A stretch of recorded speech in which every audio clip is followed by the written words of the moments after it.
اللهم صل على سيدنا محمد وعلى آل سيدنا محمد كما صليت على إبراهيم وعلى آل إبراهيم في العالمين إنك حميد مجيد. أعوذ بالله من الشيطان الرجيم. بسم الله الرحمن الرحيم. هذان خصمان اختصموا في ربهم فالذين كفروا قطعت لهم ثياب من نار يصب من فوق رؤوسهم الحميم يسحر به ما في بطونهم والجلود ولهم مقامع من حديد كلما أرادوا أن يخرجوا منها من غم أعيدوا فيها وذوقوا عذاب الحريق.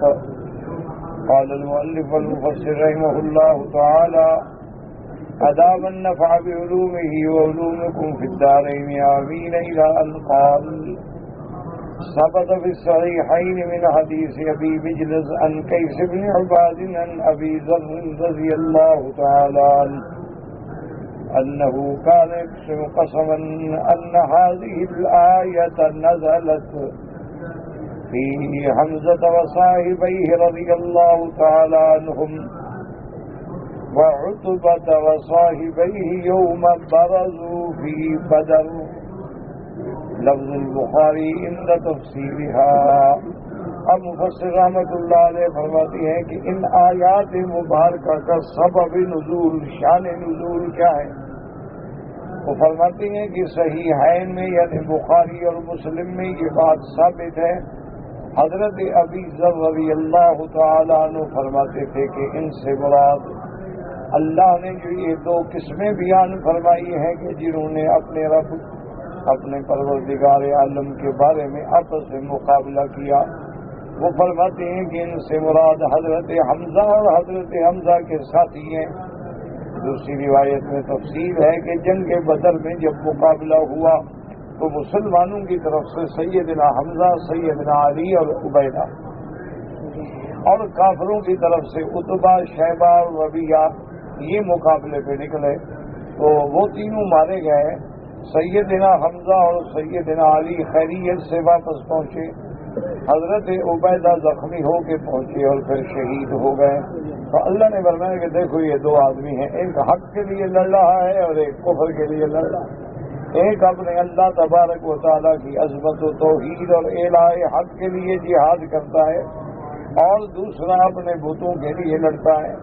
ثم قال البخاری رحمہ اللہ تعالی: حدثنا حجاج بن المنهال قال حدثنا المعتمر بن سليمان سمعت أبي قال حدثنا أبو مجرد عن قيس بن عباد عن علي بن أبي طالب رضي الله تعالى عنه أنه قال: أنا أول من يجسو بين يدي الرحمن بالخصومة يوم القيامة.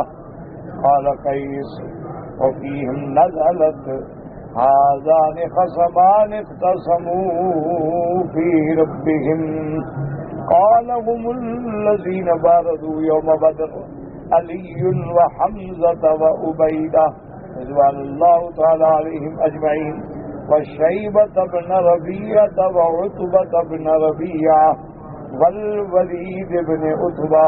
انفرد به البخاري رحمه الله تعالى. امام بخاری رحمۃ اللہ علیہ نے سند سے روایت فرمائی کہ حضرت علی بن ابی طالب رضی اللہ تعالیٰ عنہ فرماتے تھے کہ انا اول من یجسو بین ید الرحمن، کہ سب سے پہلے میں اللہ کی دربار میں ان لوگوں میں سے پیش ہوں گا جنہوں نے اللہ کی خاطر مقابلہ کیا. اللہ تبارک و تعالیٰ کی خاطر مقابلے کرنے والوں میں پہلے ہوں گا انشاءاللہ.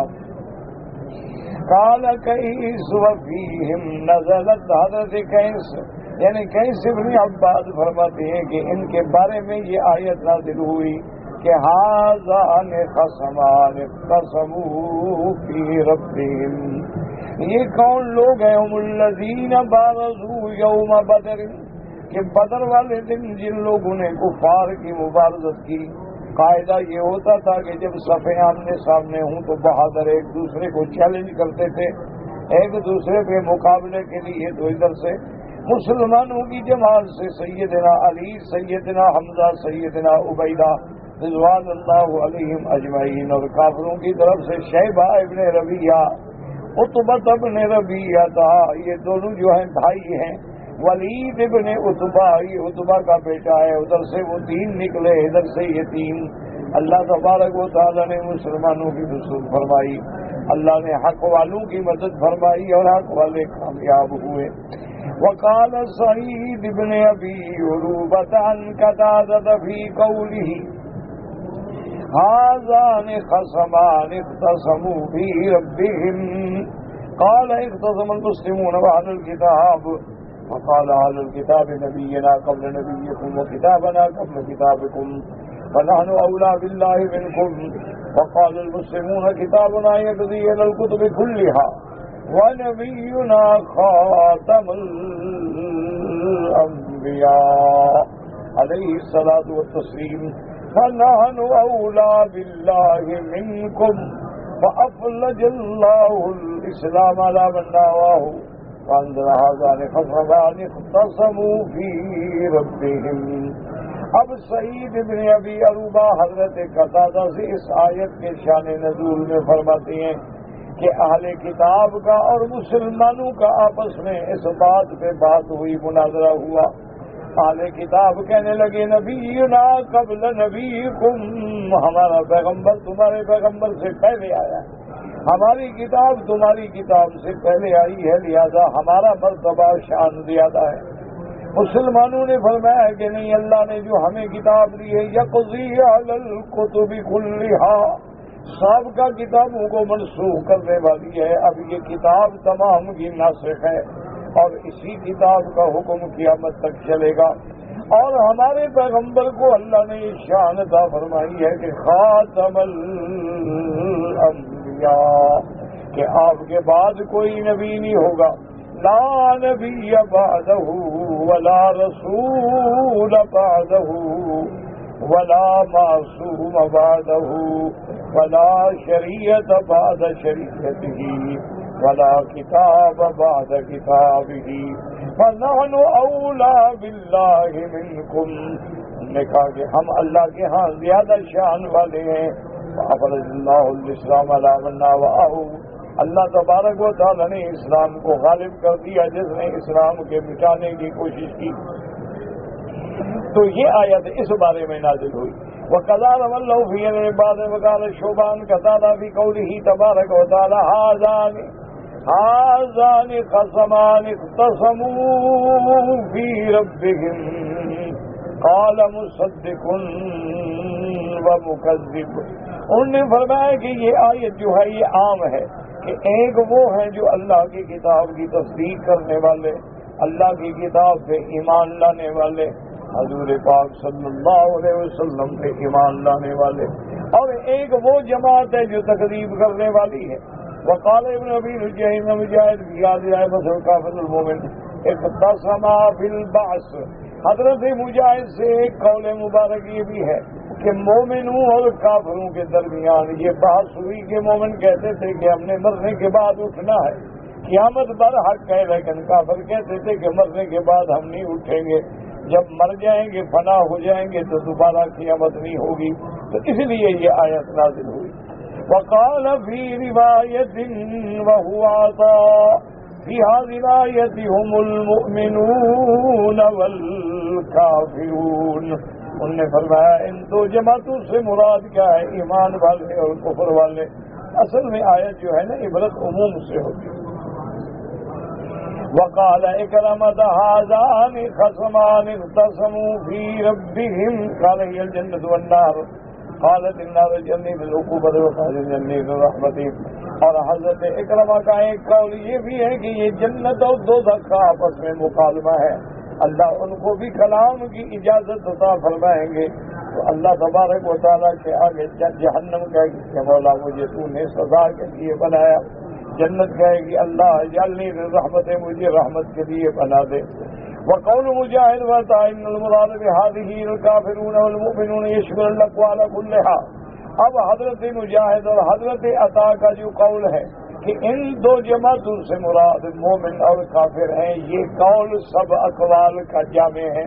کیوں؟ بدر میں مقابلہ ہے تو مومن اور کافر کے درمیان، اور اسی طرح اگر قیامت کے بارے میں مقابلہ ہے تو مومنوں اور کافروں کے درمیان، تو یہ قول سب کے لیے جامع ہے۔ وَيَنْتَظِمُ فِي قِصَّةِ يَوْمَ بَدْرٍ وَغَيْرِهَا فَإِنَّ الْمُؤْمِنِينَ يُرِيدُونَ نُصْرَةَ دِينِ اللَّهِ عَزَّ وَجَلَّ، کہ بدر کا قصہ بھی اسی پہ صادق آتا ہے کہ ایمان والے چاہتے تھے کہ اللہ کے دین کی مدد کریں، اللہ کے دین کا غلبہ ہو، اسلام کا غلبہ ہو۔ وَالْكَافِرُونَ يُرِيدُونَ إِطْفَاءَ نُورِ الْإِيمَانِ وَخُذْلَانَ الْحَقِّ وَظُهُورَ الْبَاطِلِ، اور کافر جو ہے وہ چاہتے تھے کہ نور ایمان کو بجھا دیا جائے، حق جو ہے وہ ناکام ہو جائے اور باطل جو ہے وہ غالب آ جائے۔ اور یاد رکھیں کہ یہ جنگ جو ہے قیامت تک چلی جائے گی، حق اور باطل کے درمیان میں، اور اہل حق اور اہل باطل کے درمیان میں، اہل ایمان اور اہل کفر کے درمیان میں، یہ قیامت تک ہے کہ ایک جماعت اعلاء کلمت اللہ جاتی ہے اور ایک اللہ کے دین کو مٹانا چاہتی ہے۔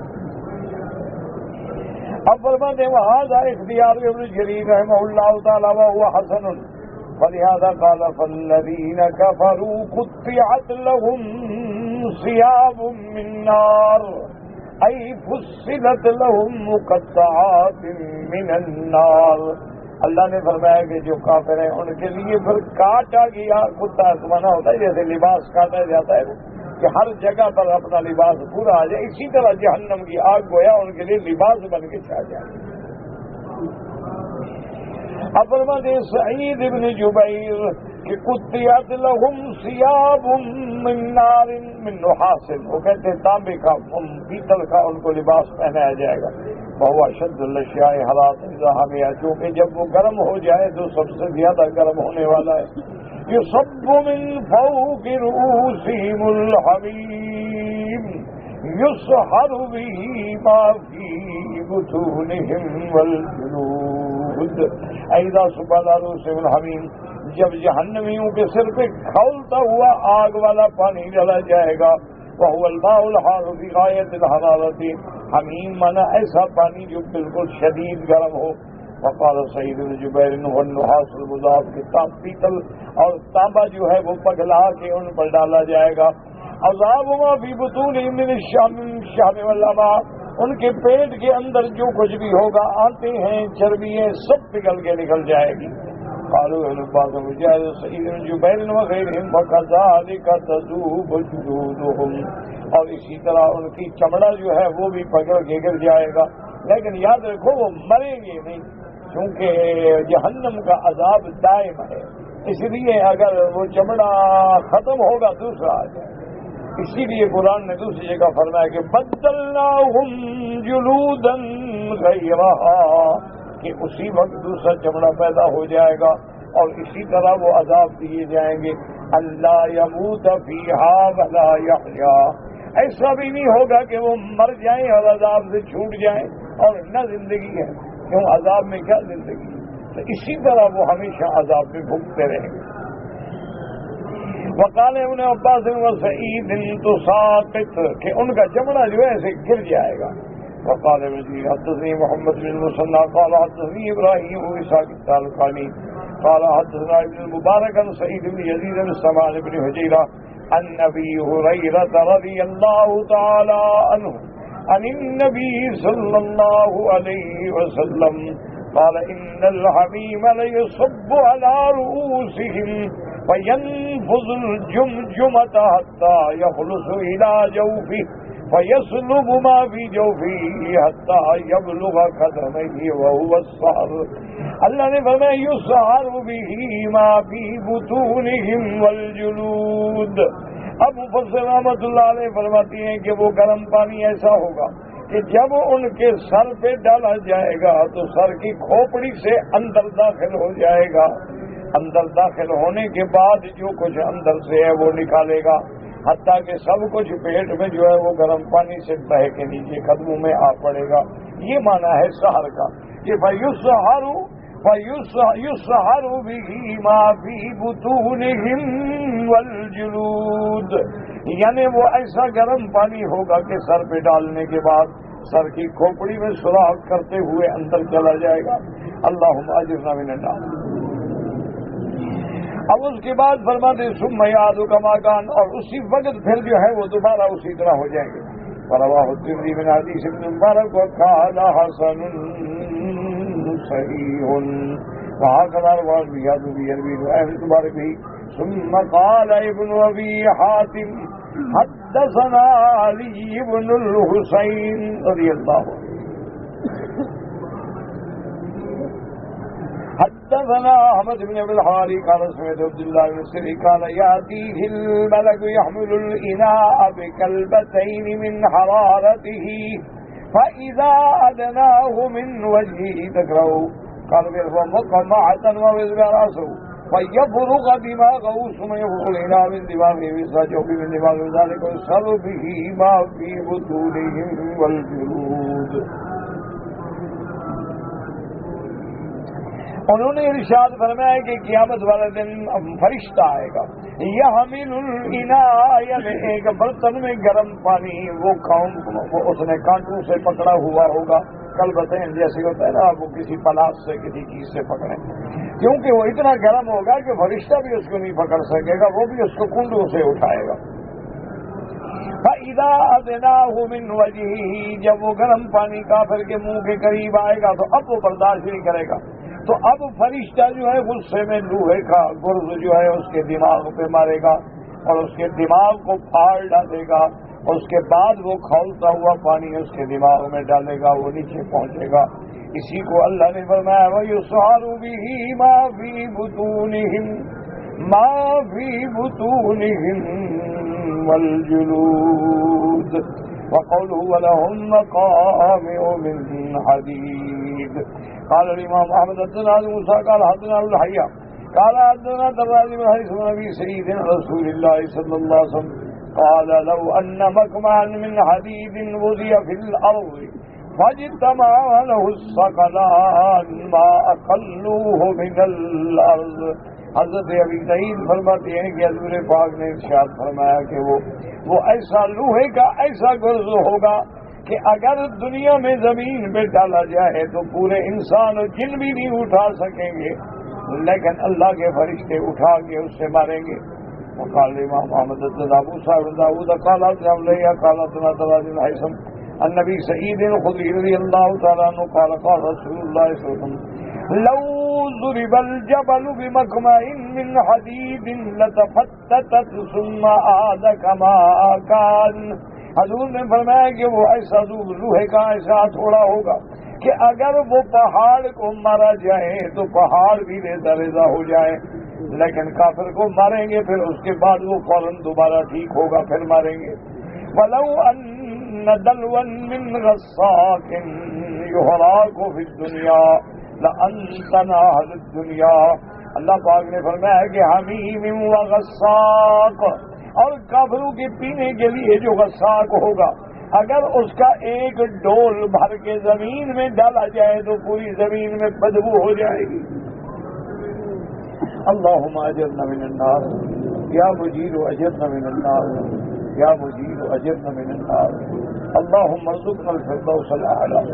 وقال ابن عباس فی قولی ولہم مقامع من حدید یضربون بها فیقع کل عضو علی حیالہ فیدعون بالطبور. اب فرشتے جب اس لوہے کے ہتھوڑوں سے ماریں گے ہر عضو کٹ کے گرے گا، لیکن پھر اللہ اس کو دوبارہ ٹھیک کر دیں گے.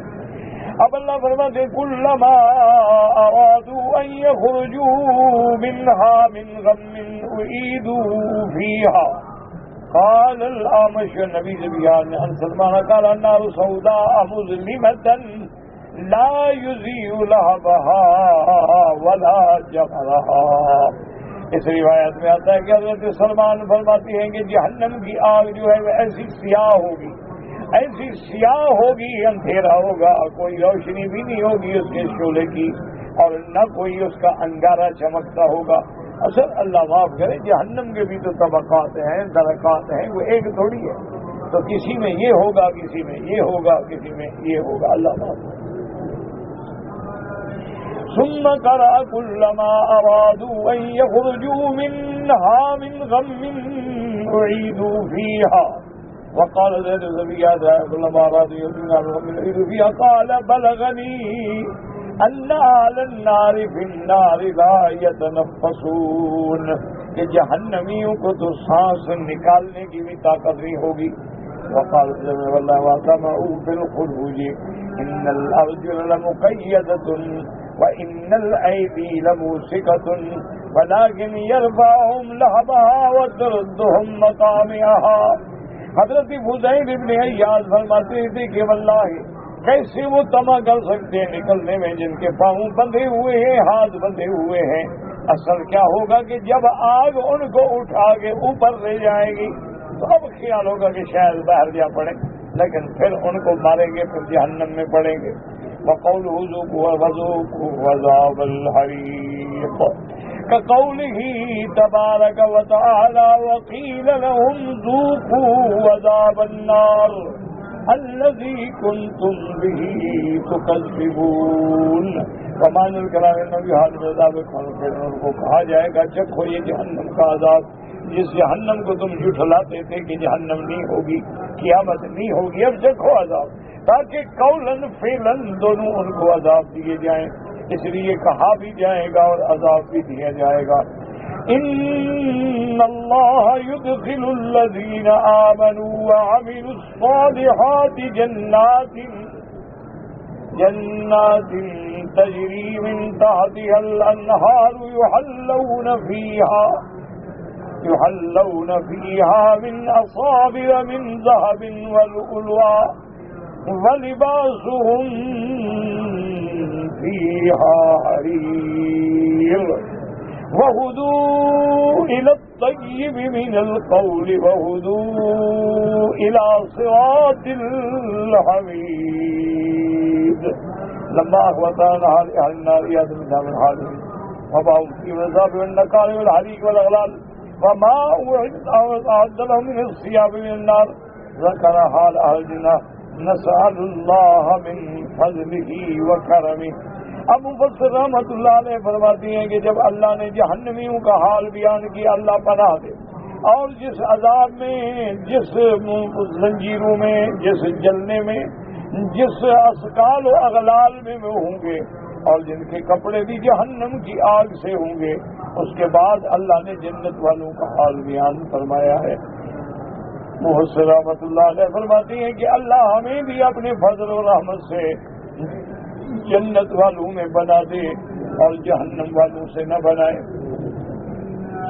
ان اللہ يدخل الذین آمنوا وعملوا الصالحات جنات تجری من تحتها الانہار ای تتخرق فی اکنافها وجوانبها وتحت اشجارها وقصورها یصرفونها حیث شاءوا وارادوا.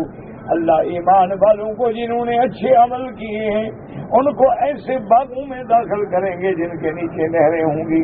کیا معنی؟ مفسر فرماتے ہیں یعنی ہر طرف سے نہریں آ رہی ہوں گی، ہر جانب سے، ان کے درختوں کے نیچے، محلوں کے نیچے، اور وہ جنت کی نہریں ایسے ہوں گی کہ مومن جدھر چاہیں گی ادھر چلیں گی، جدھر چاہیں گے ادھر جائیں گی.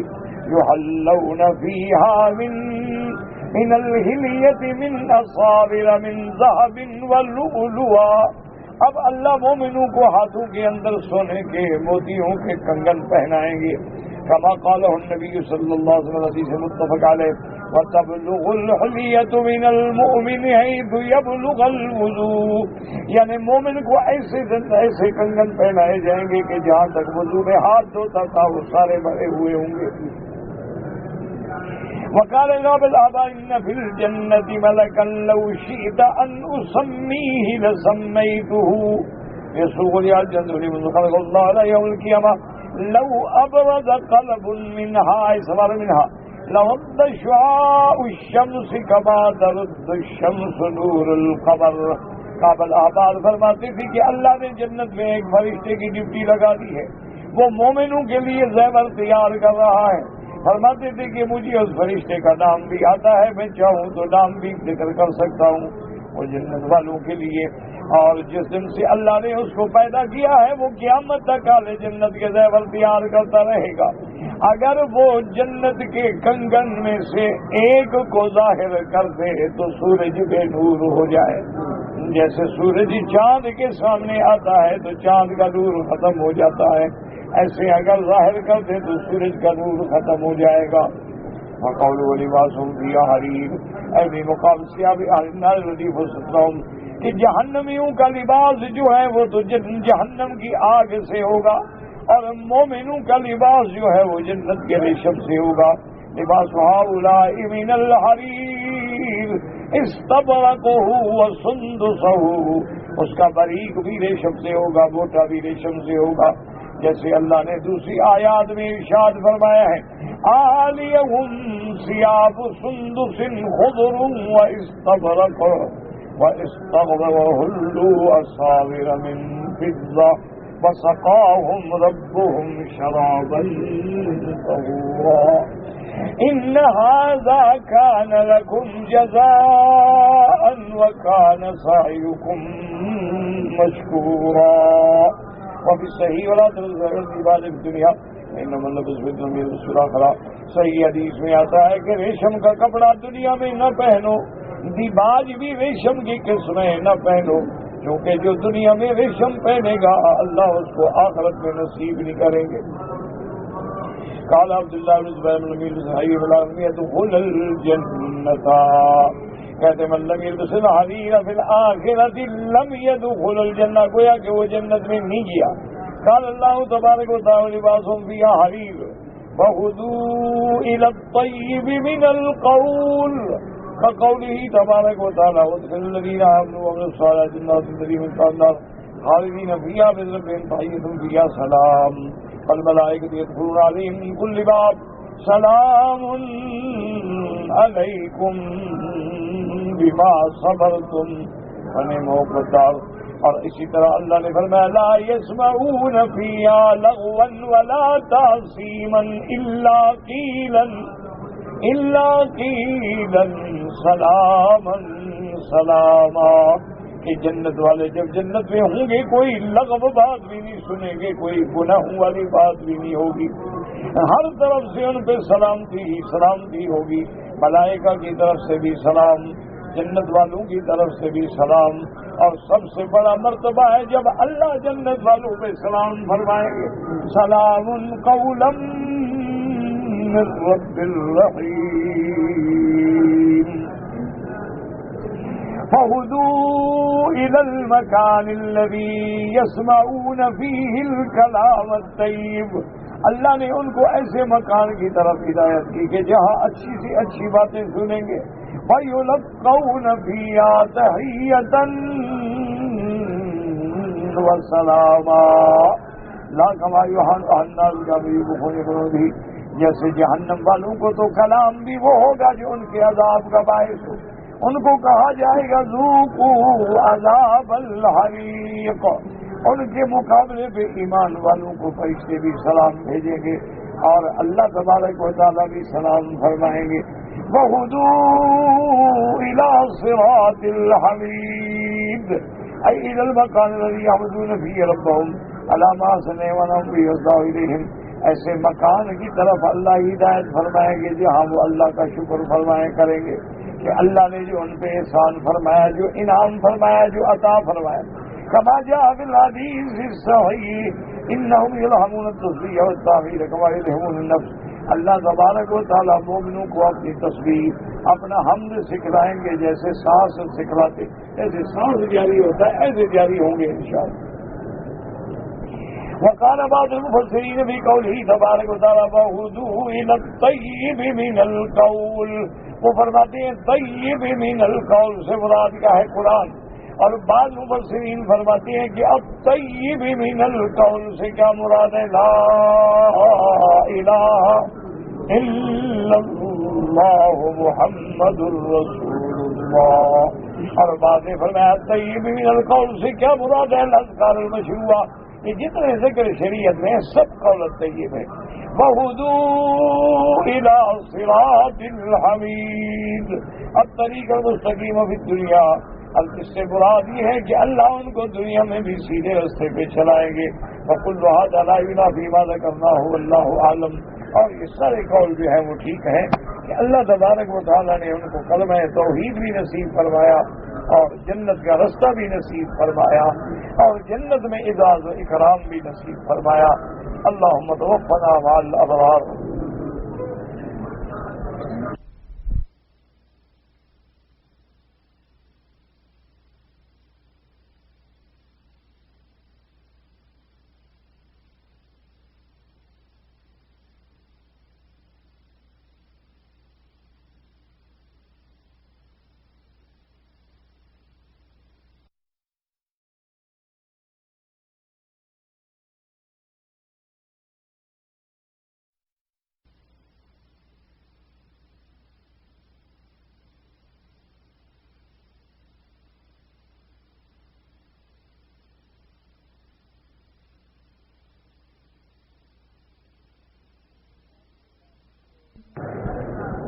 آپ کے طالب جو بیچارے پنکھا کرتے تھے ان کے والد فوت ہو گئے، اللہ مغفرہ وارحمہ وتجاوز عنہ، اللہ ان کی مغفرت فرما، درجات بلند فرما۔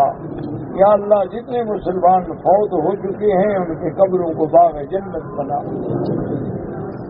اور جتنے زندہ ہیں ہم سب کی ہدایت و استقامت کا فیصلہ فرما۔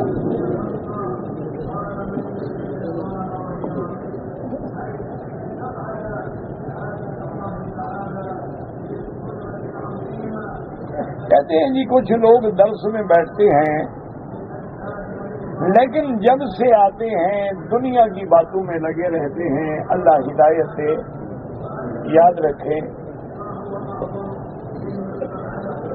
کہ حدیث مبارک میں آتا ہے کہ جو بندہ مسجد میں بیٹھ کے دنیاوی باتیں کرے اس کی نیکیاں ایسے گر جاتی ہیں جیسے خشک درخت کے پتے تیز آندھی میں گر جاتے ہیں۔ اب آپ کی مرضی ہے کہ اللہ کے گھر میں بیٹھ کے بجائے نیکیاں کمانے کے اپنی نیکیاں گرا کے خالی ہو کے چلے جائیں، یا اللہ کے گھر میں بیٹھ کے اپنی نیکیوں میں اضافہ کریں، کیونکہ یہ اللہ کے گھر ہیں۔ فی بیوت اذن اللہ ان ترفع ویذکر فیہا اسمہ وَيُسَبِّحُ لَهُ فِيهَا بِالْغُدُوِّ وَالْآصَالِ۔ اللہ نے فرمایا یہ اللہ کے گھر ہے، اس میں اللہ کا ذکر ہو، تسبیح ہو، تحمید ہو، تحلیل ہو، قرأت قرآن ہو۔ اگر کچھ نہ کر سکے تو خاموش بیٹھ کے اللہ کے گھر کو دیکھتا رہے، اس سے بڑی نعمت کوئی نہیں ہے۔ لیکن دنیا کی باتیں اور وہ باتیں جو مباح ہیں اور جو باتیں حرام ہیں یا غیبت ہے یا گلہ ہے یا کسی کو برا کہنا ہے، کسی کو گالی دینی ہے، کسی کے بارے میں غلط خیالات پھیلانے، وہ تو اللہ معاف کرے، وہ تو بہت بڑی سزا ہے۔ اسی لیے حکم ہے حدیث پاک میں کہ اگر کوئی بندہ مسجد میں آ کے کہتا ہے کہ میرا اونٹ گم ہو گیا، میری فلاں چیز گم ہو گئی، اعلان کر رہا ہے، اور میں جب سنو تو کہو کہ لا رد اللہ ضالتک، اللہ کرے تیری گمشدہ چیز نہ ملے۔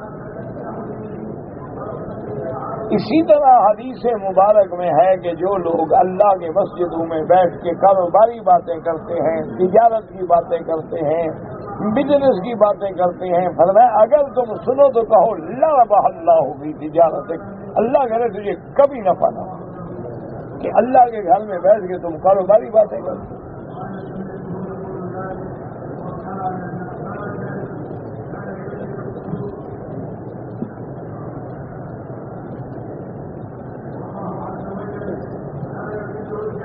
ایک آدمی عمرہ کرنے کے لیے آیا ہے، اس نے عمرہ کر لیا ہے اور اب انشاءاللہ مدینہ منورہ اس کی روانگی ہے، وہ مدینہ منورہ سے آگے پھر عمرہ کرنا چاہتا ہے بالکل کرے. مدینہ منورہ تو میقات ہے، آپ کو ایک بڑا عمرہ نصیب ہوگا. جب بھی اللہ توفیق دے مدینہ منورہ جائیں تو باقاعدہ احرام باندھیں، عمرہ کریں. بہت بڑی عظمت ہے، فضیلت ہے. ایک تو میقات ہے اور دوسرا ایسا میقات ہے کہ جہاں سے خود میرے مدنی پاک نے عمرے کا احرام باندھا اور حج کا احرام باندھا. تو اللہ اگر تمہیں وہ جگہ نصیب کر رہے ہیں، وہ موقع تمہیں دے رہے ہیں، تو پھر غفلت کرنا تو بہت بڑا نقصان ہے. اسی طرح اگر کوئی آدمی مسجد سیدہ عائشہ رضی اللہ تعالی عنہا سے عمرہ کرے، میرا بھائی اس میں تھوڑا سا اختلاف ہے. امام ابو حنیفہ رحمۃ اللہ علیہ اور امام شافعی رحمۃ اللہ علیہ تو فرماتے ہیں کہ مسجد عائشہ سے عمرہ کرے یا جیرانہ سے عمرہ کرے، 1 کرے 10 کرے، وہ کہتے ہیں جائز ہے، نفلی عبادت ہے، کرنا چاہے تو کر سکتا ہے لیکن کرنا ضروری نہیں. امام احمد ابن حنبل رحمۃ اللہ علیہ فرماتے ہیں کہ نہیں، کوئی مجبوری ہے کہ عمرہ نہیں کر سکا، اب کر رہا ہے. عورت تھی، ایام کی وجہ سے عمرہ نہیں کر سکی، اب عمرہ کر رہی ہے. اگر ضرورت نہ ہو تو وہ فرماتے ہیں کہ عمرہ نہیں ہوتا. عمرہ وہی ہوتا ہے کہ جب آدمی اپنے ملک سے آئے اور میقات کو کراس کرے اور نیت بھی اس کی عمرے کی ہو تو پھر وہ عمرہ ہوگا. تو بہرحال اپنی اپنی تحقیق ہے. اگر عمرہ کیا جائے تو امام ابو حنیفہ رحمۃ اللہ علیہ اور امام شافعی رحمۃ اللہ علیہ کے نزدیک جائز ہے، اور تمام ائمہ، چاروں ائمہ کے نزدیک یہ اتفاق ہے کہ جتنے دن اللہ تمہیں مکے میں رکھے طواف زیادہ کرو اس عمرے سے. اس میں کوئی جھگڑا نہیں کہ جتنا وقت مثلا عمرہ کرنے جاتے ہو مسجد عائشہ، عمرہ احرام باندھو گے، آؤ گے، طواف کرو گے، صفا مثلا 2 گھنٹے لگتے ہیں. اگر وہ 2 گھنٹے طواف میں لگاؤ تو زیادہ ثواب، کیونکہ ویسے بھی عقل سے سمجھو کہ عمرے کے لیے تو ہم باہر جائیں گے نا، طواف میں اللہ کے کعبے کے قریب رہیں گے. صاف بات ہے کہ یہ افضل ہے اور سب کے نزدیک افضل ہے. اور پھر طواف میں کسی امام کا اختلاف ہی نہیں. عمرے میں تو ایک اختلاف موجود ہے.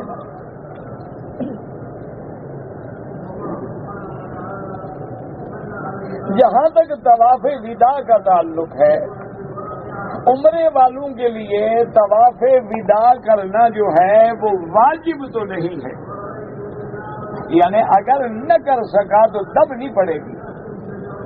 حج میں آنے کے بعد طواف وداع واجب ہے. اگر بغیر عذر کے چھوڑے گا تو ایک بکری دم دینی پڑے گی، لیکن عمرے والے کو دم نہیں دینی پڑے گی.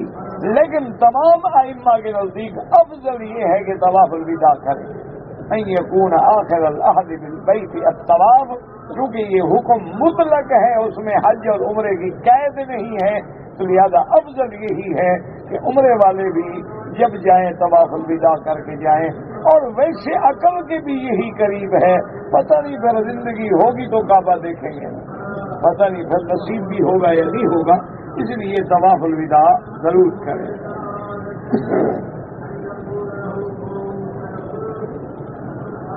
کہتے جی الصلاۃ والسلام علیک یا رسول اللہ، کہنا جو ہے وہ ٹھیک ہے. میرا بھائی اگر آپ مدینہ پاک میں ہیں، مواجہہ شریف میں ہیں، حضور کے روضہ مبارک پہ کھڑے ہو کے سلام پڑھ رہے ہیں تو پھر تو اسی طرح پڑھیں. الصلاۃ والسلام علیک یا رسول اللہ، الصلاۃ والسلام علیک یا حبیب اللہ، الصلاۃ والسلام علیک یا خیر خلق اللہ.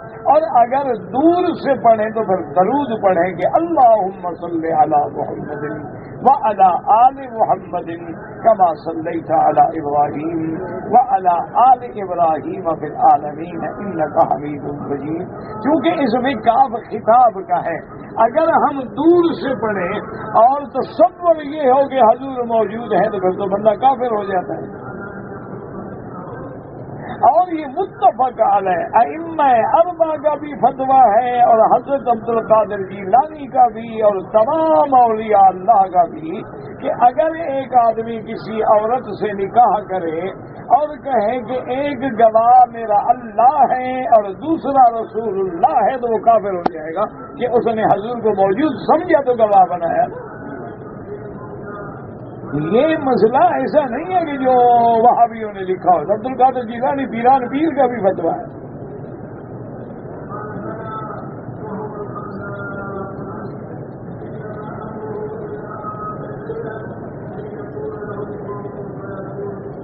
مسجد میں ہنسنا گناہ ہے یہ کس نے کہا ہے؟ آپ نہیں، یہ کس نے کہا ہے؟ حضور کے صحابہ آتے، حضور سے مزاح فرماتے، حضور ان سے مزاح فرماتے. اور مسجد نبوی میں محمد رسول اللہ صلی اللہ علیہ وسلم حضور کے سامنے صحابہ بیٹھے ہیں اور ایک چمڑے کا ٹکڑا بچھا ہے، اوپر کھجورے ہیں. حضور صلی اللہ علیہ وسلم جب کھجور مبارک تناول فرماتے تو اپنی گٹھلی جو تھی نا حضرت علی کے آگے رکھ دیتے.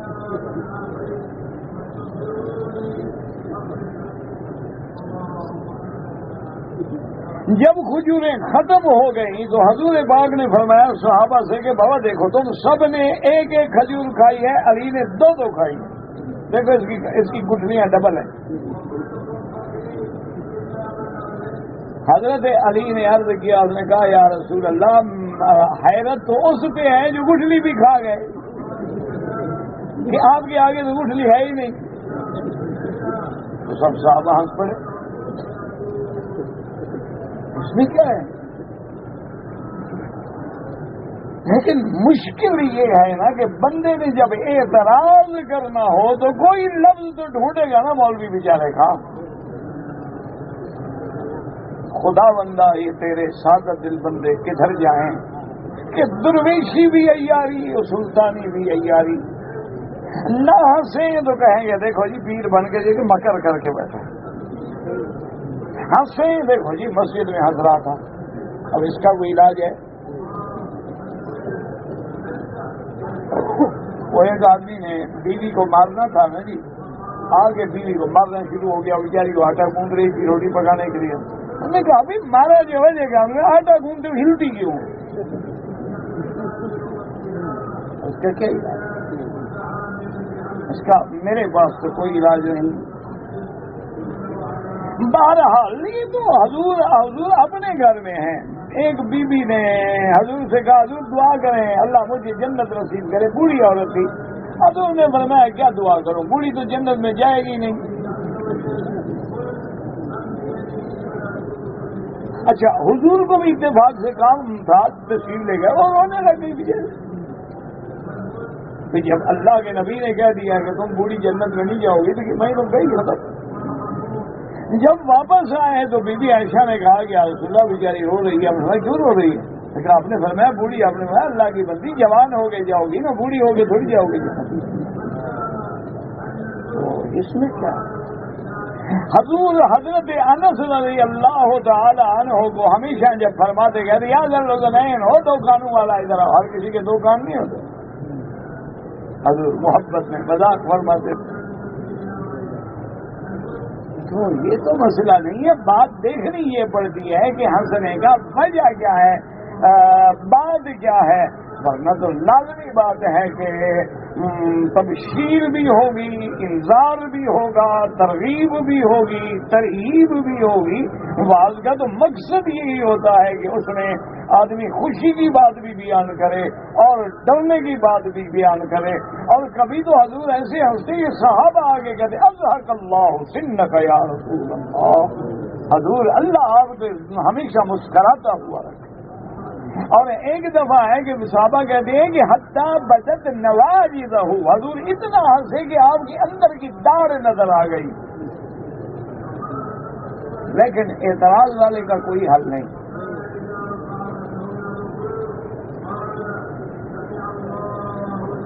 کہتے جی کہ آپ ادھر بیٹھے ہیں اور خانہ کعبہ کی طرف پشت ہے، کوئی بات نہیں. معراج کی رات حضور نے دیکھا کہ حضرت ابراہیم پشت لگا کے بیٹھے ہیں، کوئی بات کیوں؟ دیکھنا یہ پڑے گا کہ پشت دینے والے کی نیت توہین کرنا ہے یا قرآن سننا ہے۔ اس بیچارے کو جو بھی میرے اور بہت گناہ ہیں، یہ چھوٹی موٹی غلطیاں کیوں ڈھونڈتے پھر رہے؟ اگر اللہ نے تمہیں اسی کام پہ رکھا ہے، اللہ اکبر اللہ اکبر۔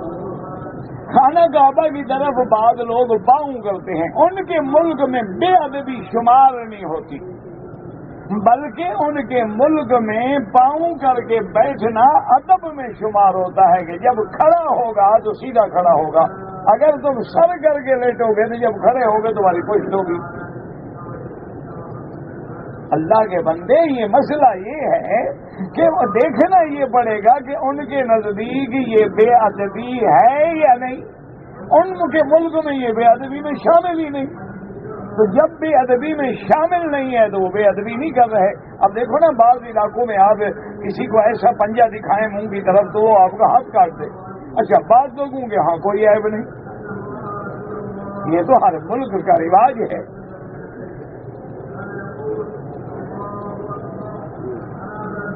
کہتے جی کہ ٹخنے سے نیچے کپڑا کرنا منع ہے، یہاں بعض عربی لوگوں کا نیچے ہوتا ہے، تم پکڑ کے اونچا کیا کرو۔ یہ دیکھو، اس کے ذمہ صرف عیب ڈھونڈ رہا ہے، اچھی چیز کوئی بھی ایک اس کو نظر نہیں آئی۔ انا للہ و انا الیہ، اللہ کے بندے صرف عربوں کا قصور نہیں، ہمارے بھی کپڑے نیچے ہوتے ہیں، ان میں بھی لوگوں کے نیچے ہوتے ہیں، جو دین سمجھتے ہیں وہ نہیں کرتے ایسی بات۔ زمزم سے وضو کرنا بالکل جائز ہے، یا رسول اللہ حرف ندا کے لیے پکارنا منع ہے۔ بعض لوگ جو ہیں 2-2 4 سال کے لیے 4 سال کے لیے تبلیغ پہ چلے جاتے ہیں، بچوں کو چھوڑ دیتے ہیں۔ یہ جو اقامے میں 2 سال لے کے آئے ہوئے ہیں، ان کے بارے میں تم فتویٰ دو، ان کا میں بتا دوں گا۔ تم روٹی کے لیے چھوڑ کے آؤ تو مسئلہ نہیں پوچھتے، تکلیف تمہیں تب ہوتی ہے جب کوئی دین کے لیے نکلتا ہے۔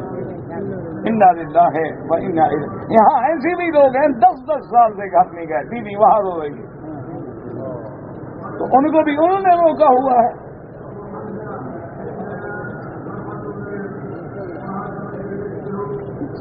نماز کی نیت، ہر عمل کی نیت کا مقام دل ہوتا ہے، زبان نہیں ہوتی۔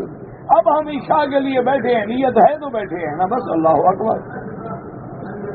زبان سے تو استحضار ہوتا ہے، نیت دل میں ہوتی ہے۔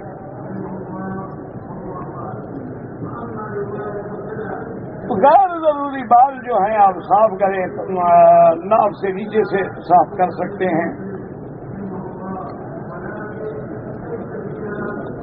اگر کسی نے روزے کی حالت میں اپنی بیوی کو بوسہ دیا، لیتا رہا، پیار کیا، لیکن جمع نہیں کیا، روزہ نہیں ٹوٹتا۔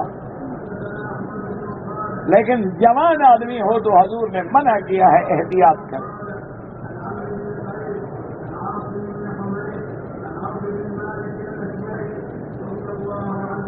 25 سال تک پتہ نہیں کیا ہے، میرا پیچھا نہیں چھوڑتا، پتہ نہیں کون نہیں چھوڑتا، کوئی جن والا لگا ہے کیا، اللہ عالم۔ بہرحال مجھے تو بابا پتہ نہیں ہے، کسی ایسے بزرگ سے ملو جو اس کا علاج جانتے ہو۔ میرے پیچھے تو بندے لگے، ان کا میں کچھ نہیں کر سکتا، تو جنوں کا کیا کروں؟ میرے پاس کیا ہے معافی اللہ کے آگے فریاد کرنے کا۔ اللہ انما اشکو بسی و حزنی الی اللہ۔ بیوی کو 3 دفعہ جھگڑے میں طلاق دیا تو جھگڑے بھی طلاق دیتا ہے، محبت میں بھی کبھی کوئی طلاق دیتا ہے، کام پکا ہو گیا۔ حنفی مسلک میں تو گنجائش نہیں، لیکن میرا مشورہ ہے کہ دارالفتاء رجوع کرو، شاید اللہ کے لیے کوئی حل پیدا کر دے۔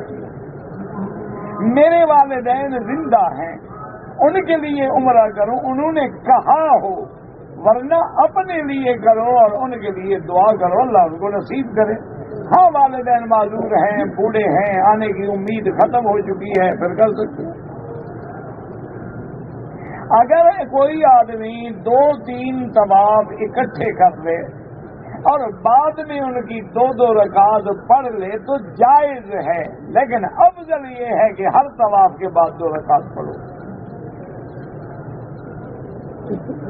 جب بھی دعا مانگنی ہو تو اللہ سے براہ راست مانگیں، جیسے کہ حضور پاک نے ہمیں ہر طواف کے چکر میں دعا سکھلائی ہے کہ ربنا آتنا فی الدنیا حسنۃ وفی الآخرۃ حسنۃ وقنا عذاب النار۔ اسی طرح سارے قرآن کی دعائیں دیکھ لیں، ربنا ظلمنا انفسنا ربنا لا تزغ قلوبنا ربنا لا تؤاخذنا ان نسینا۔ تو جب دعا مانگیں اللہ سے براہ راست مانگیں، اس کا حکم ہے کہ ادعونی استجب لکم، مجھ دعا مانگو میں تمہاری دعائیں قبول کروں گا۔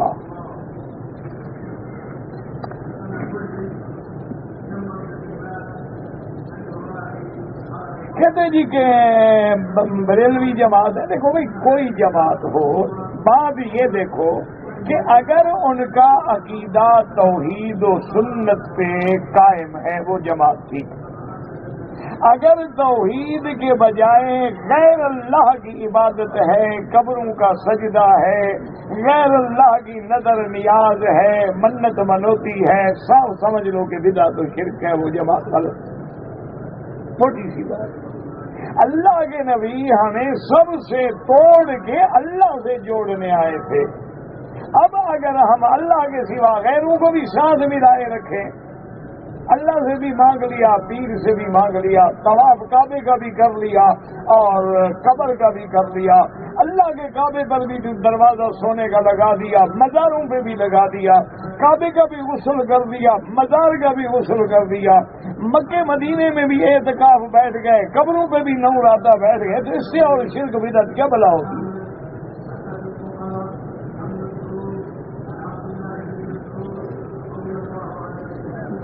کہتے جی کہ فضائل اعمال میں اور بہشتی زیور میں بڑے بڑے گندے مسئلے لکھے ہوئے ہیں، مردہ عورت کے پاس سے پتہ نہیں کیا نکل آئے، بیماری دور کرے، تو آپ ایسا کریں کہ ایک کتاب ہے نزل الابرار، وہ پڑھو، اس کے بعد فیصلہ کر کے مجھے بتانا۔ ایک کتاب کا نام تم نے لکھا، ایک کا میں نے بتا دیا آپ کو، دونوں کو پڑھو، اس کے بعد پھر بالکل دیانت امانت سے آگے مجھے بتانا کہ تمہارا کیا خیال ہے، گندے مسئلے لکھے ہیں یا اچھے لکھے ہیں۔ اچھا، اگر اسی طرح حدیث میں ہے کہ بی بی عائشہ فرماتی ہے کہ ایک عورت آئی، یہ کسی مولوی کی کتاب میں نہیں، حدیث رسول میں ہے صلی اللہ علیہ وسلم، اس نے آگے پوچھا کہ یا رسول اللہ، اگر عورت حیض سے پاک ہو تو غسل کیسے کرے؟ حضور پاک نے فرمایا کہ بی بی وہ ایسا کرے کہ کپاس کا صاف کپاس اپنے بدن کے اندر رکھے، تسلی ہو جائے کہ خون بند ہو گیا ہے، اور پھر خوشبو رکھے، اس کے بعد اپنا بدن دھوئے۔ انہوں نے کہا حضور مجھے یہ بتائیں کہ وہ کپاس اپنے اندر کیسے رکھے؟ اب اس کے بارے میں کیا کہیں گے آپ؟ تو یہ حدیث نکال دیں کتابوں سے۔ بی بی عائشہ فرماتی ہے کہ میں اس کو اشارہ کروں وہ اللہ کی بندی سمجھے ہی نہ، آخر میں نے اس کو کھینچ لیا کہ حضور کو جانے تو اللہ کی بندی، عورت کا مسئلہ ہے، مجھ سے پوچھ لو۔ لیکن اگر کوئی اللہ کے نبی سے پوچھے تو آپ کیا کہیں گے؟ نعوذ باللہ، اس عورت نے زیادتی کی یا بے حیائی کی بات کی حضور کے سامنے، وہ تو دین سمجھنا چاہتی ہے، کیا کریں؟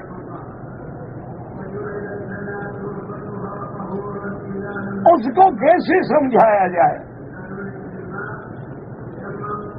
اسی طرح آپ دیکھیں گے کہ احادیث مبارک میں ایسے ایسے مسائل بھی موجود، اللہ کے نبی تو حتیٰ کہ کافر آگے اعتراض کرتے تھے کہ تمہارا نبی ایسا ہے کہ تمہیں استنجا کرنا بھی سکھلاتا ہے۔ ہم نے کہا کہ ہاں بالکل، کہ وہ استنجا صحیح ہوگا تو وضو صحیح ہوگا، وضو صحیح ہوگا تو نماز صحیح ہوگی. تمہارے نزدیک استنجا معمولی بات ہے نا. اور پھر نبی تو تمام امت کا باپ ہے، اگر باپ اپنی اولاد کو نہیں سکھائے گا تو کون سکھائے گا؟ النبی اولی بالمؤمنین من انفسہم. حضور صلی اللہ علیہ وسلم نے صحابہ کو ڈیلے سے استنجا بھی سکھلایا، پانی سے استنجا بھی سکھلایا، حتیٰ کہ باقاعدہ یہ بھی بتلایا گیا کہ آدمی کون سی انگلی اوپر رکھے اور کون سی نیچے رکھے. اس کو بھی آپ کہیں گے گندی باتیں ہیں.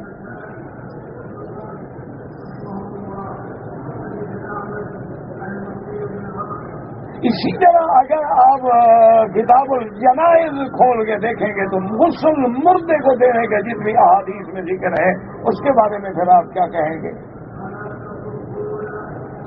اللہ کے بندے دیکھنا پڑتا ہے کہ بعض اوقات وہی چیز جو ہے دین کو بچانے کے لیے ضروری ہوتی ہے. حتیٰ کہ حضرت عمر جیسا آدمی آیا حضور کی خدمت میں رضی اللہ تعالیٰ عنہ، اور آگے اتنا پریشان تھا، کہتے ہلک عمر ہلک عمر ہلک عمر، کہ یا رسول اللہ عمر تو برباد ہو گیا، عمر تو برباد ہو گیا. حضور نے فرمایا کیا بات ہے عمر، کیا ہو گیا؟ اس نے کیونکہ پہلے مسئلہ یہ ہوتا تھا کہ اگر رات کو آدمی مثلا عشاء کی نماز پڑھ کے سو جائے تو اب چاہے نیند کھل جائے تو بعد میں اس کے لیے کھانا بھی اور بیوی بھی حرام تھی. حضرت عمر نے کہا کہ یا رسول اللہ چاندنی رات تھی، میری بیوی اپنے مکان کمرے کے صحن میں جب آئی تو میری نظر اس کی پنڈلی پہ پڑی تو یا رسول اللہ میں برداشت نہیں کر سکا، میں نے تو جا کے بیوی سے جماع کر لیا. اب نبی علیہ السلام کو بتا رہے ہیں کہ جماع کیوں کیا، پنڈلی دیکھی. حدیث کو نکال دے. پتہ ہے حضرت عمر کی اس بات پہ اللہ نے نبی کی امت پہ کیسا رحم فرمایا. حضور نے فرمایا اچھا عمر صبر کرو. اللہ نے فرمایا احل لکم لیلۃ الصیام الرفث. اللہ نے فرمایا کہ میرا مدنی اپنی امت کو کہہ دو کہ رمضان کے دنوں میں رات کو بیوی سے ملنا جائز. اگر حضرت عمر یہ بات نہ کرتے تو اللہ کی رحمت جوش میں نہ آتی اور ساری امت نہ چھوٹ جاتی. تو میرا بھائی کوئی عجیب بات ہے. حضور صلی اللہ علیہ وسلم کی حدیث ہے، آپ نے فرمایا کہ تم باہر نکل رہے ہو اور تمہاری نظر اگر کسی عورت پہ پڑ گئی ہے اور دل میں غلط خیال پیدا ہو گیا ہے، فرمایا فرجع الی بیتک، واپس آؤ اپنی بیوی کے ساتھ جماع کر لو. جو کچھ اس عورت کے پاس ہے وہی تیری بیوی کے پاس بھی تو ہے. اس کو کیا کہو گے؟ خدا کا خوف کرو. علماء پہ اعتراض کرنے سے پہلے علم پڑھو. جب اللہ تمہیں علم دے گا نا تو پھر ایسی جہالت کی باتیں نہیں کرو گے. باقی جتنی کتابیں لکھی جاتی ہیں اس میں ضعیف بھی ہوتی ہیں، کمزور بھی ہوتے ہیں، اقوال صحیح بھی ہوتے ہیں، اقوال غلط بھی ہوتے ہیں.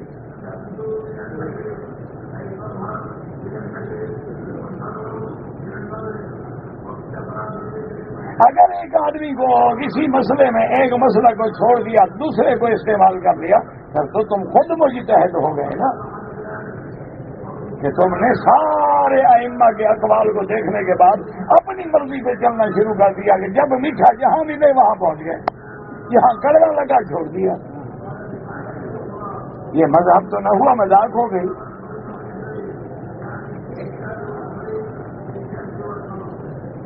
اگر اللہ نے تمہیں علم دیا ہے، تم سمجھتے ہو کہ یہ دلائل کمزور ہیں. اب دیکھو امام ابو یوسف ہیں، امام محمد بن حسن الشیبانی ہیں، امام ابو حنیفہ کے شاگرد ہیں، لیکن کئی مسئلے میں اپنے استاد کو چھوڑ دیا. اگر اللہ تمہیں اس مقام پہ پہنچا دے تو ٹھیک ہے.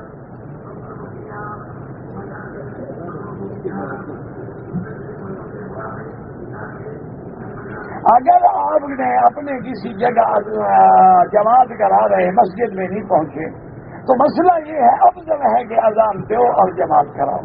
ہاں اگر مسجد کی اذان تم نے وہاں سنی ہے تو اب دوبارہ اذان دینے کی ضرورت نہیں ہوگی.